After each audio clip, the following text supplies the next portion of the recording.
All right. Good morning. I think your anniversary is coming up, right? Well, good talk. Yes, next Sunday. Okay, great. What the Shvat? Yes, Baruch Hashem. Okay. Amen. Chaim, Chaim, Baruch Hashem. Thank you for the reminder. Everybody. No, don't worry, I get reminders all the time, which is good, not complaining. This lady's at the supermarket, and she sees another lady who doesn't look Jewish at all, and she is telling her child that he can't. The child's trying to grab some candy, and the mother's yelling, "You can't have it! It's not kosher." So the Jewish lady is like incredulous. She says to her, "Are you Jewish?" She says, "No, but I have a Jewish neighbor, and it always works when she does it." So decided to try this. So Very clever. speaking of neighbors, this week's Torah portion is one of the only places. This week's Torah portion, the last Torah portion, the only places in Torah. Actually, in this week's Torah portion twice, where it talks about neighbors.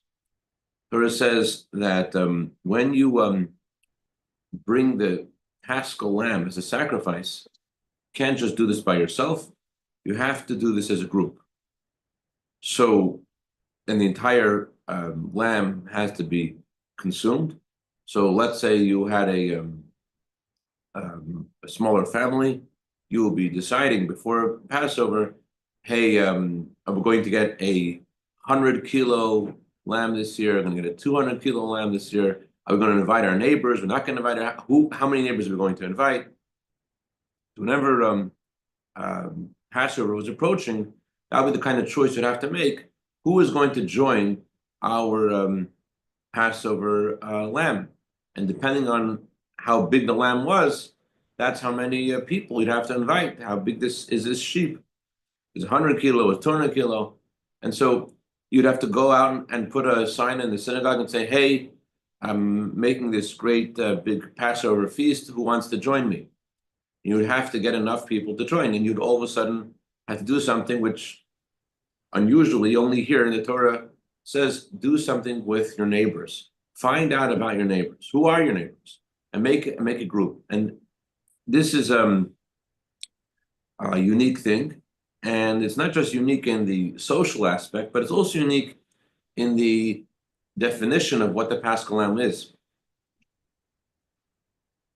2,100 years ago, there was a very big tumult in throughout the Jewish world.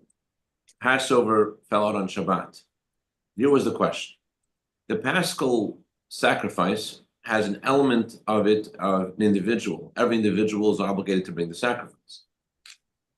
On the other hand, the Paschal lamb is brought as a group, so there's an element of a communal sacrifice. Everyone's doing it together at the same time. So is it a sacrifice of an individual, or is it considered a sacrifice of the community? What's the difference? It's a big difference, because a sacrifice of an individual cannot be brought on Shabbat. Only the sacrifice of a community can be brought on Shabbat. So Passover fell out on Shabbat, and the sages of Israel could not remember the definition of the Paschal sacrifice. Is it a sacrifice of an individual or of a community? Like, for example, there's a sacrifice that's called a Toda, a sacrifice you would bring to show thanks to Hashem for a miracle that God had done for you. When you cross the ocean, when you come out of jail, when you recover from illness, you bring a sacrifice of thanks to Hashem. And so too today, we recite the Gomel prayer when, Baruch Hashem, we have overcome one of those challenges. So in a similar way, there is another kind of personal sacrifice. The sacrifice is brought for a sin.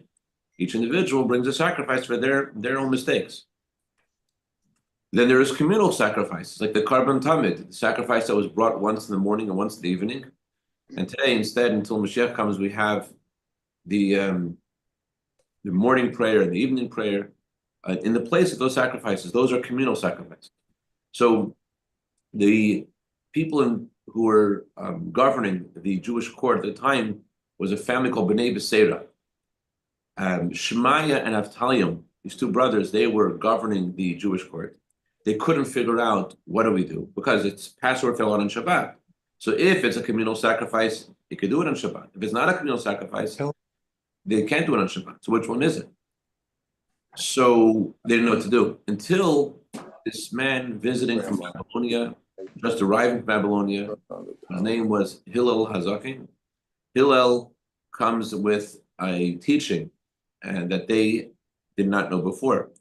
And the teaching is, he tells them, he's a poor man, and he arrives with this wisdom. The wisdom is that he heard the tradition that the Torah uses a similar word for the Paschal lamb, for that sacrifice, that it does for the communal sacrifices. The word is bemoado, bring it in its time. Since the Torah uses the same word for the Paschal lamb that it does for the daily sacrifice, therefore Hillel says this has the same status. The Paschal lamb has the same status as a communal sacrifice, and therefore can be brought on Shabbat. The Bnei Beseira, Shmai Neftalion, are very impressed. And they tell Hillel, you be the leader of the Jewish people. You are the wise one here. And that is why Hillel is called Hillel the Elder or Hillel the Wise One, because of this event. And this is what led Hillel to create the yeshiva that is famous today in the Talmudic world, the House of Hillel. And not only the House of Hillel, but Jewish leadership remained in the head of the Jewish court remained in the family of Hillel the Elder for many generations until about the time of Rabbi Yehuda HaNasi. So this is all because of this question: what is the definition of the Paschal lamb? Maimonides, interestingly, he says it's a little bit of both. It's a personal sacrifice that has similarities to a communal sacrifice. But the question is, what's going on over here? Any way you look at it, doesn't make sense. Why is it that this mitzvah of all mitzvahs is done with the group? Why don't we have a mitzvah, let's say for the meal that's eaten before Yom Kippur, you have to eat it in a group? Why is this the only meal that in order for the mitzvah to work, I mean, obviously the Torah encourages us every Shabbat to invite guests, and not just on Shabbat, but all the time to have guests. And so when it's a special emphasis on the holidays to have guests, and the Zohar says very sharp words about just having a meal yourself and not inviting guests. So it's definitely part of the ethos of Judaism to be kind and to invite guests, no question about it. But here, it's unique. It's part of the mitzvah itself. So what's going on over here? So the answer is fascinating. As the Rebbe writes in a letter in 1979, the answer is this: if you're concentrated on yourself, you cannot leave Egypt. It's analogous to what we were discussing last week about the plague of hail. The plague of hail was with ice and fire joining together to create this plague, fire on the inside, ice on the outside. And what that represents is that the more fiery, the more excited, the more enthusiastic you are about your own needs, the more another person's needs seem frigid, seem cold, seem insignificant. The more fire within, the more icy, God forbid, you could be without. And that's why the punishment for the Egyptians was a plague of hail, because that was the issue of the Egyptians. The reason they were able to be so cruel in a stunning way, I mean, it stuns the imagination, the cruelty of the Egyptians. It was because of their arrogance. Because of their arrogance, they didn't feel the Jewish people. And so this is the inner spiritual meaning of leaving Egypt. Leaving Egypt means to go beyond yourself, not to be self-centered. And that's why this sacrifice has this component in it of finding out who your neighbor is, find out who is in need, find out who is around you, get out of yourself. Because what separates us is our own, is the Egypt. In other words, when I'm not in touch with my deepest self, then I'm not going to be able to go out of myself. There's going to be a border and a separation between my needs and your needs. And I'm going to be separate and distant from you. Perhaps this is also connected with another verse in the Torah portion. Torah says that the army of Hashem emerges from the from the land of Egypt. But Etzem Yom Hazeh, on that very day, the Torah says, Yatsu kol tzivos Hashem eretz Mitzrayim. The legions, the armies of God left Egypt. The Hebrew words, armies of God, are a unique complement, or unique classification of Jewish people. There is in Jewish philosophy two different models of our service of Hashem. There's a service of Hashem with love, and when you're serving Hashem with love, you're called God's child. You're serving Hashem with reverence for God. That's being a servant of God. But here, there's another title given, and that is the soldiers. Jewish people are called soldiers. What's characteristic of a soldier is sacrifice, going beyond yourself.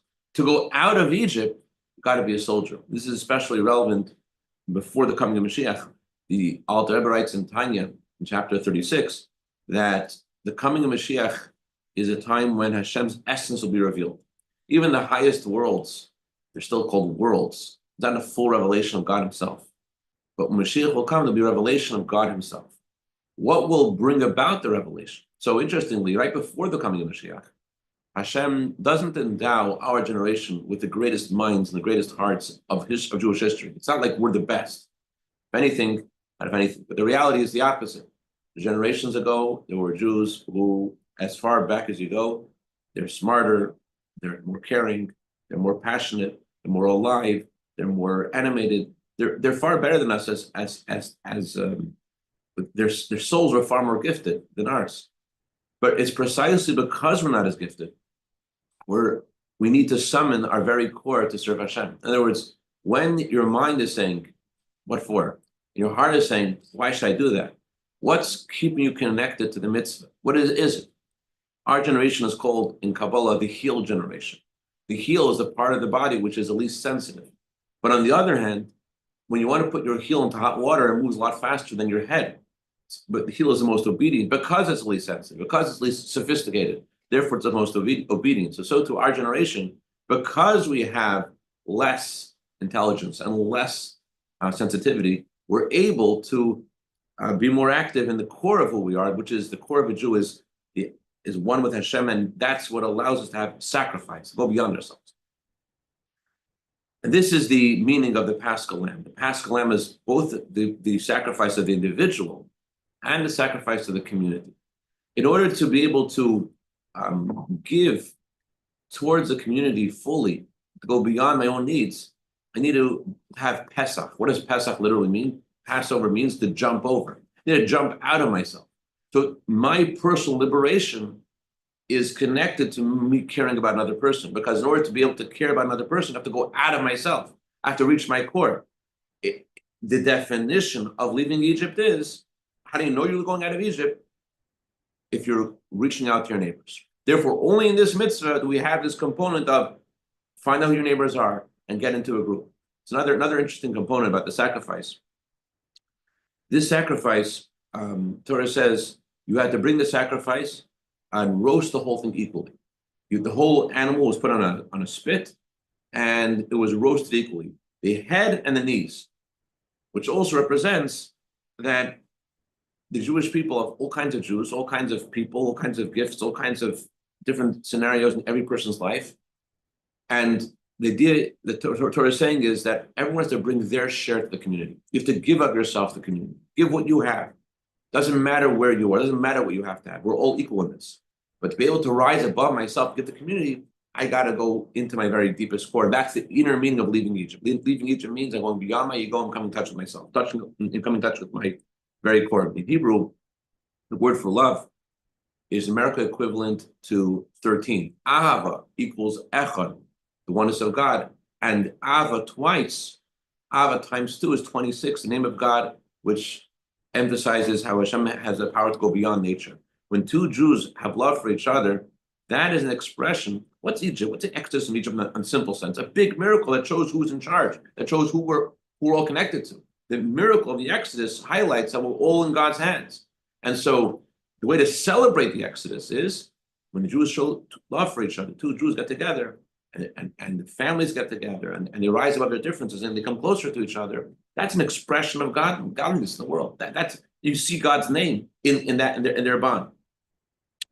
And that's why this mitzvah has this characteristic. Perhaps The Rebbe once said, this is also alluded to another teaching of Hillel. Hillel said, if I am not for me, who is for me? And if I am for me, what am I? And if not now, when? Hillel was the one who taught us that the famous story in the Talmud that this non-Jew came to Hillel and said to Hillel, teach me the whole Torah while I'm standing on a foot. And Hillel said, what's hateful unto you, don't do to anybody else. That's the whole Torah. Because in that exercise of going beyond yourself and caring for another person, you're touching your deepest core. That's what the Torah is about. The Torah is about getting in touch with your soul. To care for another person, that's soul-like. And Hillel also, in his teaching, also, if I'm not for me, who is for me? If I wouldn't stand up and tell the B'nai B'Seira, Shemayin Avtalion, the law about the Paschal Lamb, who would? If I don't stand up and say what I know and share what I know, if I don't rise above my embarrassment and do this, who will? And if I am by myself, what am I? Meaning that a Jew is not only meant to be by himself, we're all meant to be there for the community. That's the idea of the Paschal Lamb. It's not just the individual, there's individual there too, but go beyond your individual needs and think about the Jewish people. This is very in sync with the time we're now, as we're approaching the anniversary of the passing of the previous Rebbe and the day that our Rebbe assumed leadership, the Jewish people. Rabbi Steinsaltz, he said that you never think that there could be a time that our children become more religious than we are. You never think that the four categories of children at the Seder table, you never think that the one who does not know how to ask would rise above the wise son. He was talking about how the Rebbe's campaign of having emissaries go to every corner of the world to inspire Judaism, it caused a renaissance and it shifted the natural denigration of every generation in Judaism, where the second generation is get better than the first generation. But it's a little deeper than that. It's not just what Rabbi Steinsaltz is saying. It's not just that the Rebbe is causing this renaissance of Bali Teshuvah, people returning to Judaism. It's deeper because what the Rebbe is really doing and asking us to take part of is to care for every individual. In other words, the Jewish people have to pay attention to the individuals. And every Jew has to take part of this idea of thinking about individuals. That's what it really is. It's that caring for an individual. The community isn't done with being a community. It has to think about every Jew. And just like when we left Egypt, every Jew who, there wasn't any Jews left in slavery, so too it says about this redemption, every single Jew will leave the exile. And because Mashiach will come to the expression of the essence of God, therefore it's necessary for us also to express our essence in this activity of being a shliach, being an emissary of Hashem, being an emissary of Moses, of Moshe, of our time, the Rebbe, in reaching out to others. I want to share with you a fascinating story. The Rebbe's emissary in Wisconsin, Rabbi Yisrael Shmotkin, an acquaintance who was working with an accountant. And it's before Passover. This guy is in his 50s. He's a very lonely guy. He doesn't have too many people in his life. And he knows when the doorbell rings, it's Amazon. That's what's going on in his life. Doorbell rings, and sure enough, it's Amazon. What is Amazon? Actually, not Amazon. It's a delivery. It's a package. What's a package? It's a package of matzah. Oh, that's so nice, Rabbi Shmotkin. He sent me a box of matzah. That's great. That's so nice. Then a day later, the doorbell rings. Another box of matzah. Another box of matzah. Wow, I guess Chabad has a lot more money than I thought it did. I should an accountant know you things or anything those terms. And then later that day, a third box of matzah arrives. You realize that there's some kind of computer malfunction in the Chabad system, and they send him 3 boxes of matzah. What's he do with 3 boxes of matzah? So he goes to his office, and he has 2 Jewish employees, and he gives the 2 employees, maybe this Passover's coming. In other words, he said to himself, I'm going to be the guy. I'm going to be the emissary. Like Rabbi Shmotkin, I'm going to do that. I'm going to pay this forward. And he gives 1 box to one box to the other. And then something happens. Interesting. He goes to his wife's parents, as he did every year for Passover. He brings the box of nuts. And his father-in-law had to be married, and his wife's stepmother was very unwell.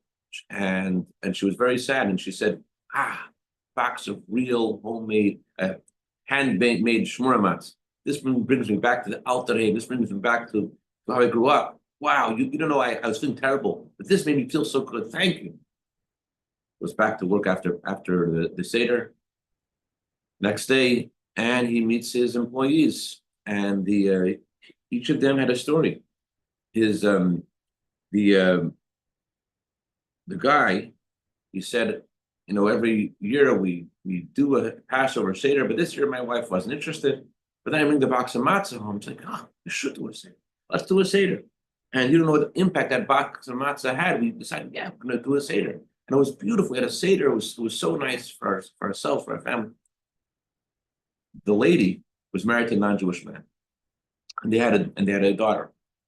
And they would go to her parents for this Passover Seder. It wasn't really a Seder. Just to get together on the night of Passover.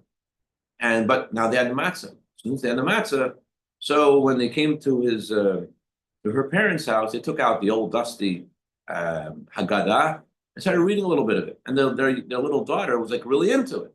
So her non-Jewish father was like, wow, I didn't know that this really could mean something to our daughter. And they had till that point not sent her to Sunday school, to any kind of Jewish education. Because what for? She wanted a little bit, the mother wanted, but the non-Jewish father, like, I'm not Jewish. Why does our child need this? But after seeing the excitement his daughter had in the Passover Seder and the matzah and saying the blessing, got to put our daughter into a Jewish school. And so this guy, who had this accountant, maybe Rabbi Shmatkin and Chabad know what they're doing. And the reality is that each of us has a unique circle of influence. We all know people. We all have a way to reach out. And this is the message that we learned in the Shiftor portion, to be part of the army of Hashem and to spread it forward. Chaim, any questions or comments before we break for today?